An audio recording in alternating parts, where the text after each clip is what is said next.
Bismillahirrahmanirrahim. Assalamualaikum warahmatullahi wabarakatuh. Salam jumpa semua rekan-rekan dimanapun teman-teman berada. Hari ini kita jumpa di Filsafat Hukum di minggu kelima yang materinya sudah lebih dalam dibandingkan yang sebelumnya, gitu ya. Jadi harapannya teman-teman sudah menemukan benang merah dari pelajaran filsafat hukum ini, gitu ya.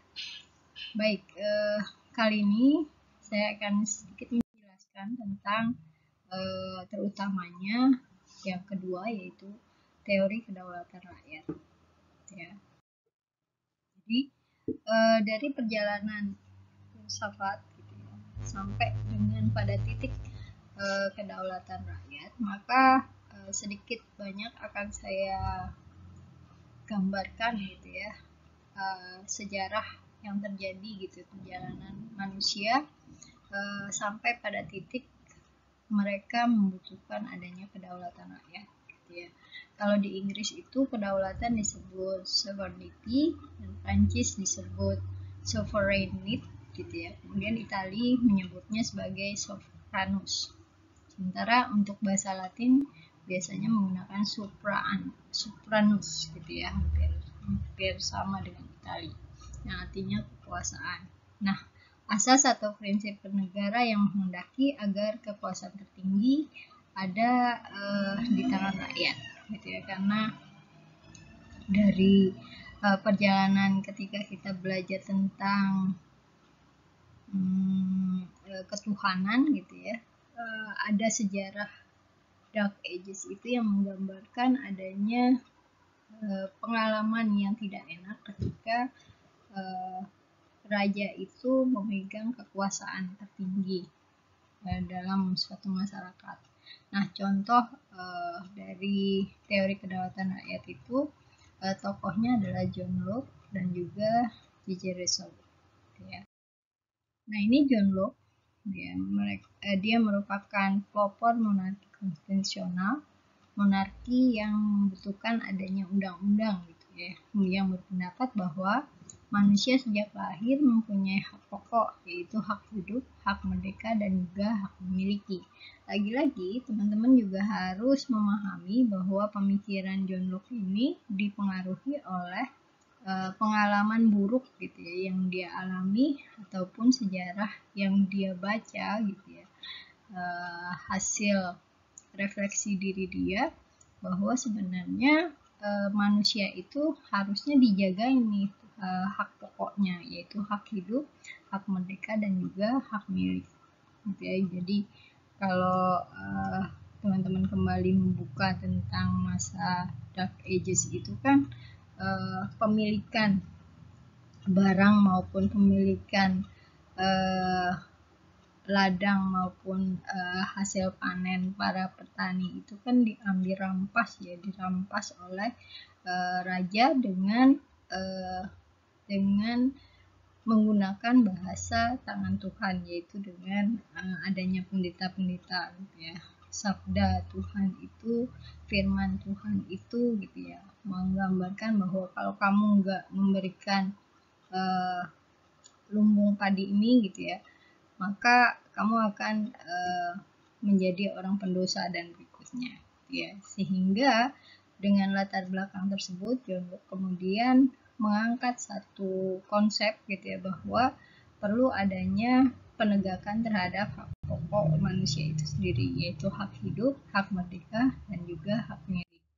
Nah, ini kita lihat, saya sedikit menggambarkan, gitu ya, di belahan bumi yang berbeda, yaitu bumi Islam, itu memiliki daya tarik tersendiri bagi orang-orang Barat yang mereka mengalami zaman kegelapan, gitu ya. Maka pada masa seperti inilah banyak orang Barat datang ke dunia Islam mempelajari filsafat dan ilmu pengetahuan. Kemudian hal ini menjembatani informasi antara Barat dan Islam. Jadi orang Barat itu kan senang berfilsafat, senang mencari sesuatu atau berpikir sesuatu yang dia harus kelihatan secara logika, sehingga dalam penyebaran Islam itu juga menggunakan bahasa-bahasa filsafat, gitu ya. yang tadinya harapannya gitu ya bisa menarik orang-orang barat ini. Nah, dari pemikiran ilmiah, rasional, dan filosofis, bahkan sains Islam mulai ditransfer ke daratan Eropa. Kontak antara dunia barat dan dunia Islam pada 5 abad berikutnya ternyata mampu mengantarkan Eropa pada kebangkitan kembali atau Renaissance pada bidang ilmu pengetahuan dan filsafat yang selanjutnya berkembang pada era modern. Jadi mereka mentransformasi ilmu dengan sangat baik gitu ya, menyerap dengan sangat baik sehingga malah memberikan dampak yang luar biasa kepada daratan Eropa. Nah, berkebalikan dengan apa yang dialami oleh para pelajar barat yang telah mereka dapatkan dari Islam, di mana gereja memiliki kekuasaan mutlak di Eropa. Ini beda lagi di Eropa gitu ya. Eropa itu bagian Inggris ke atas ya kalau di peta dunia itu ya.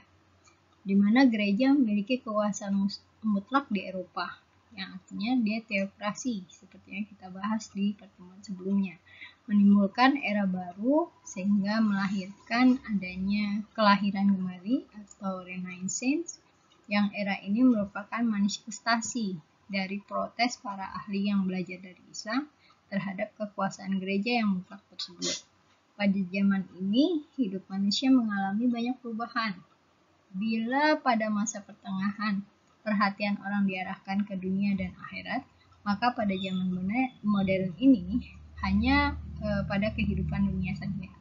Hal ini dilatar belakangi oleh keadaan Eropa yang saat itu pemahaman tentang akhirat dibajak oleh gereja. Oke, jadi karena dia punya pengalaman yang buruk, akhirnya dia membuat gitu ya bahwa agama itu harus dipisahkan dari dunia. Masa kekuasaan gereja yang biasa disebut masa kegelapan Eropa telah melahirkan sentimen anti-gereja. Mereka menuduh gereja telah bersikap selama 1000 tahun layaknya polisi yang memeriksa keyakinan setiap orang. Lantas kemudian lahirlah teori yang menempatkan manusia sebagai segala-galanya menggantikan Tuhan. Berdasarkan teori ini, manusialah yang menjadi tolak ukur kebaikan dan keburukan. Era baru ini telah melahirkan teori yang mengecam segala sesuatu yang membatasi kebebasan individu manusia. Ini yang terjadi gitu ya, karena mereka punya trauma gitu ya, trauma terhadap agama, akhirnya mereka membuat tesis sendiri gitu ya terhadap kondisi tertentu sehingga menyatakan tadi bahwa akhirat dibajak oleh gereja menjadi otoriter dan sebagainya gitu. Akhirnya menggeser gitu ya, Tuhan itu digantikan dengan peran manusia. Nah, ini akibatnya agama berubah peran dan menjadi sebatas masalah individu yang hanya dimanfaatkan kala seseorang menemukan sandaran untuk mengusir kegelisahan batin atau kesendirian, misalnya dalam pernikahan atau misalnya kalau di gereja itu kayak kesurupan juga ada gitu ya, jadi dipanggil pendetanya gitu. Jadi dalam kondisi-kondisi tertentu saja. Akibatnya agama berubah peran dan menjadi sebatas masalah individu. Itu ya tadi, agama secara perlahan tergeser dari kehidupan masyarakat di Eropa. Ini teman-teman bisa lihat di Huibert, ini bahasa Prancis, bahasa Jerman gitu ya, Huibert, tahun 1985, yang menyebutnya sebagai penemuan kembali dunia dan manusia. Pengertian hukum pada zaman modern bersifat empiris. Menurut Huibert, disampaikan bahwa tekanan tidak lagi pada hukum sebagai tatanan yang ideal, melainkan pada hukum yang dibuat oleh manusia itu sendiri, baik oleh raja maupun rakyat, yaitu hukum positif atau tata hukum negara, di mana hukum terjalin dengan politik negara. Kemudian tata hukum negara diolah oleh sarjana hukum yang lebih ilmiah. Kemudian dalam bentuk tata hukum banyak dipikirkan fakta empiris, yaitu kebudayaan bangsa seperti sosioekonomis masyarakat yang bersangkutan. Nah, yang menjadi perhatian teman-teman gitu ya, bahwa di hal yang utama dari pembahasan ini adalah adanya percikan pemikiran tentang hukum pada zaman ini, bahwa hukum merupakan bagian dari kebijakan manusia. Kemudian tertib hukum diwujudkan dalam bentuk negara, di mana di dalamnya memuat peraturan perundang-undangan yang harus ditaati oleh warga negara, dan membuat peraturan hukum dalam hubungan dengan negara lain. Kemudian pencipta hukum adalah raja gitu ya, atau presiden gitu ya. Jadi ini yang kemudian bergeser, konsep-konsep ini yang teman-teman harus pahami gitu ya. Dalam ilmu filsafat itu terus berkembang, dan kita harus mengamati gitu ya, bagaimana pergeseran-pergeseran pemikiran ini yang berdampak kepada peradaban manusia. Nah, mengenai negara yang ideal pada zaman ini, negara yang ideal adalah negara hukum gitu ya, menurut teori yang mereka buat gitu ya, konsep yang mereka buat. Kemudian sampai pada titik bahwa negara yang ideal adalah negara hukum atau Rechtsstaat gitu ya. Beberapa pemikiran berkaitan dengan ide tersebut, diantaranya John Locke menyatakan tentang pembelaan hak warga negara terhadap pemerintahan yang berkuasa. Montesquieu menyatakan tentang pemisahan kekuasaan dalam 3 bagian, sementara Rousseau menyatakan keunggulan manusia sebagai subjek hukum. Jika hukum menjadi bagian dari satu kehidupan bersama yang demokratis, maka raja sebagai pencipta hukum, yang digantikan dengan rakyat sebagai pencipta hukum dan subjek hukum. Sementara Immanuel Kant menyatakan bahwa pembentukan hukum merupakan inisiatif manusia guna mengembangkan kehidupan bersama yang bermuara.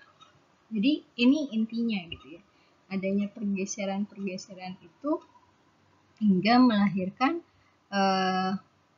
para pemikir itu karena dipengaruhi oleh latar belakang yang mempengaruhi mereka, baik pendidikan, pengalaman, dan sebagainya gitu ya. Jadi John Locke, Rousseau maupun Montesquieu, mereka punya gambaran yang berbeda gitu ya. Nah, ini teman-teman juga sudah mendapatkan ya ketika kita belajar kewarganegaraan, tentang konsep negara. Naik jadi P itu. Ilmu negara gitu ya.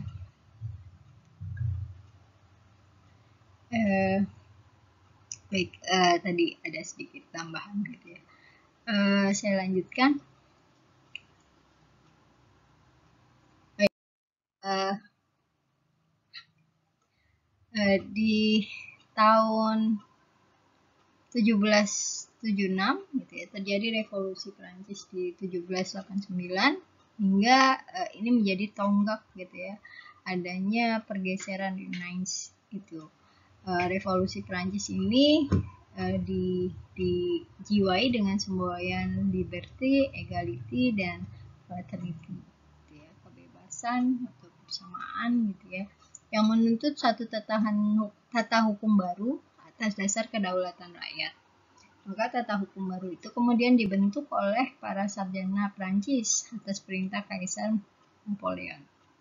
Tata hukum baru tersebut mencapai keberhasilan setelah dirumuskannya Kode Sipil tahun 1804. Kode sipil tersebut pada era berikutnya merupakan sumber kodifikasi gitu ya, negara-negara modern antara lain Belanda, yang kemudian diturunkan ke Indonesia. Nah, sekarang kita masuk nih ke bagian intinya gitu ya. Setelah tadi kita pahami bahwa adanya konsep perubahan kedaulatan itu dari pengalaman sejarah yang dialami bangsa Eropa sampai akhirnya mereka menggambarkan. Baik, kita masuk ke bagian intinya gitu ya. Jadi tadi yang saya jelaskan itu terkait sejarahnya. Nah, sekarang kita masuk ke pengertiannya. Jadi karena konsepnya kemudian dia masuk kepada bagian kedaulatan gitu ya. dari konsep Tuhan yang memiliki kedaulatan kemudian bergeser menjadi rakyat atau manusia yang punya kedaulatan. Jadi kedaulatan merupakan hasil terjemahan dari kata sovereignty atau soveranus gitu ya, superanus gitu ya. Nah, artinya yang paling tinggi. Para pemikir negara dan hukum pada abad pertengahan menggunakan makna superanus dengan istilah summa potestas atau plenitudo potestatis yang artinya kedaulatan yang tertinggi dari satu kesatuan politik. Nah, kedaulatan berasal dari kata bahasa Arab juga daulah yang berarti kekuasaan tertinggi yang itu sebutnya sebagai negara. Kalau dalam bahasa Arab itu daulah itu negara. Menurut Jan Bodin, tokoh ilmu negara, kedaulatan dalam negara ialah kekuasaan tertinggi dalam satu negara yang tidak berasal dari kekuasaan lain. Bahkan Prof. Suhino mengartikan kedaulatan sebagai kekuasaan tertinggi, yakni kekuasaan yang dalam tahap terakhir dan tertinggi yang berwenang membuat keputusan. Nah, sifat kedaulatan itu ada 4, yaitu permanen, asli, bulat, dan tidak terbatas. Artinya kalau permanen itu tetap gitu ya, selama negara itu berdiri, selama itu juga kedaulatan itu ada. Kemudian asli, artinya kedaulatan ini tidak berasal dari kedaulatan yang lebih tinggi lainnya. Dan tidak ada lagi yang lebih tinggi gitu ya.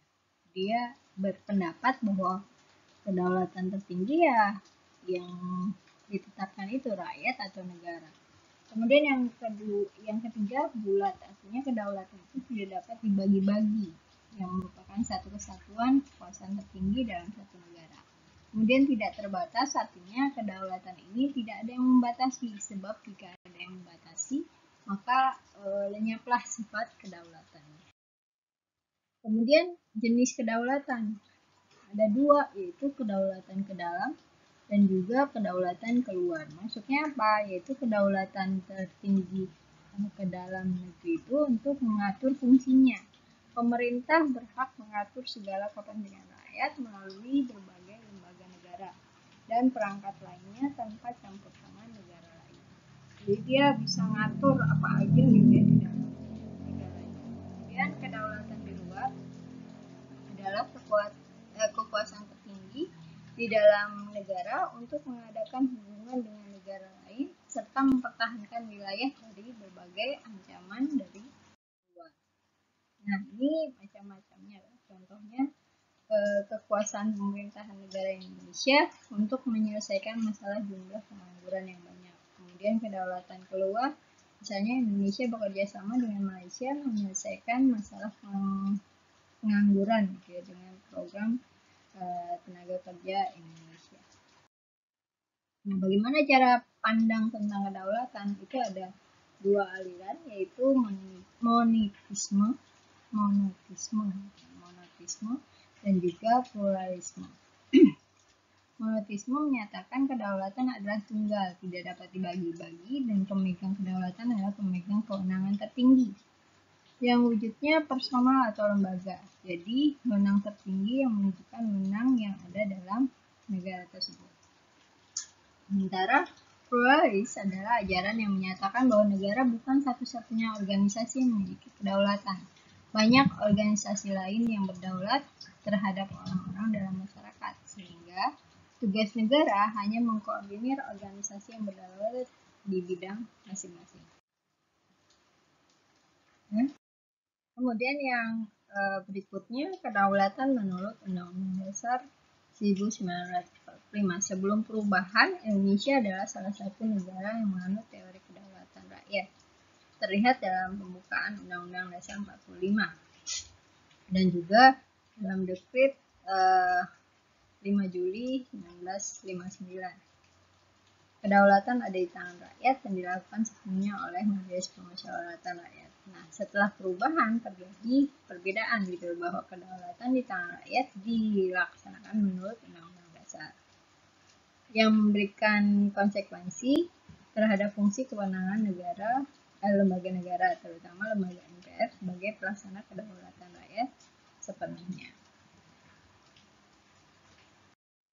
Ya, ini jadi demokrasi seperti biasa, demos, kratos gitu ya.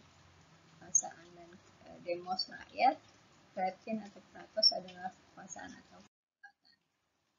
Nah, bagaimana konsep kedaulatan rakyat di Indonesia gitu ya. Nah, ini berdasarkan kalau Pancasila, berdasarkan pada sila keempat, kemudian Undang-Undang Dasar pada Undang-Undang Dasar Pembukaan Undang-Undang Dasar 45 alinea keempat, pasal 1 ayat 2 Undang-Undang Dasar 45, dan juga pasal 1 ayat 3 Undang-Undang Dasar 45 yang mengatakan negara Indonesia adalah negara hukum. Nah, ini ya yang menjadi prinsip kedaulatan rakyat yang di Indonesia adalah kedaulatan rakyat dalam kerangka negara hukum. Artinya ada kepastian hukum, perlakuan hukum yang sama, legitimasi demokrasi, dan juga adanya tuntutan akal budi. Nah, bagaimana sistem pemerintahan di Indonesia? Dalam arti luas adalah gabungan dari seluruh kelengkapan. Jadi karena ini kita konsepnya udah oke, Indonesia milihnya yang mempunyai peran adalah negara yang mewakili rakyat gitu ya. Maka dalam arti tersebut pemerintahan itu bisa diartikan dalam dua aspek. Dalam arti luas artinya gabungan seluruh kelengkapan negara baik legislatif, yudikatif maupun eksekutif. Tetapi dalam arti sempit, teman-teman bisa mengartikan bahwa lembaga negara yang punya peran yang lebih besar adalah gitu ya, yang kelihatan perannya itu adalah kekuasaan eksekutif. Karena dia langsung eksekusinya. Gitu ya. Pemerintah adalah kelompok orang atau sejumlah lembaga yang membuat dan menegakkan hukum dalam satu negara tertentu. Pemerintahan adalah segala urusan yang dilakukan oleh negara dalam mewujudkan kesejahteraan masyarakatnya. Nah, sistem pemerintahan Indonesia itu kita pernah mengalami parlementer dan juga presidensial. Sampai sekarang konsep presidensial itu masih lekat gitu ya, masih menjadi yang pilihan Indonesia untuk menegakkan gitu ya. Yang pertama, presiden memainkan peran utama dalam mengolah kekuasaan eksekutif. Presiden selaku kepala negara dan juga kepala pemerintahan.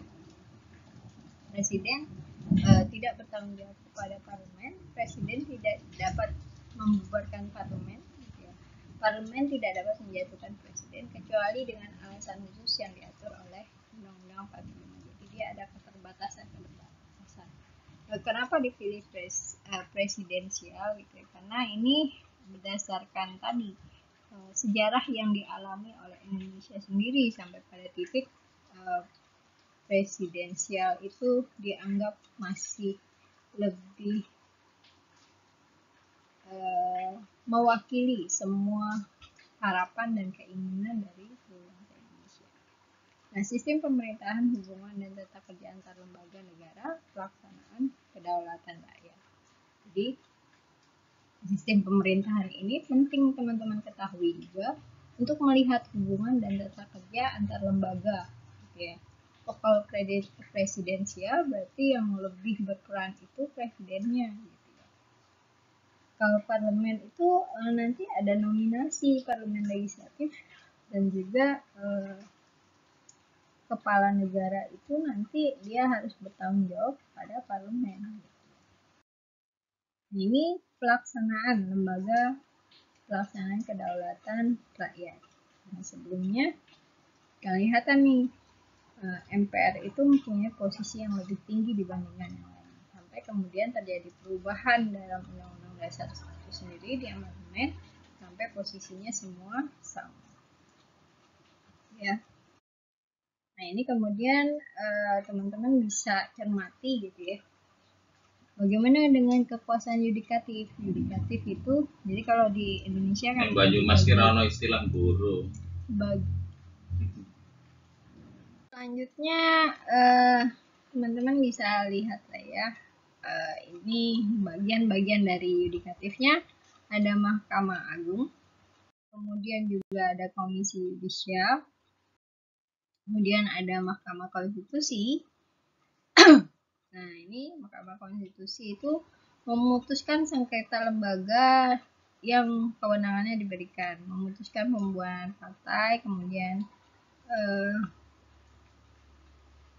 wajib memberi keputusan atas pendapat DPR mengenai dugaan pelanggaran presiden dan juga adanya tadi ya perluan berdasarkan pasal 24C Undang-Undang Dasar. Kemudian ini juga MPR gitu ya. Salah satunya adalah memilih presiden dan wakil presiden.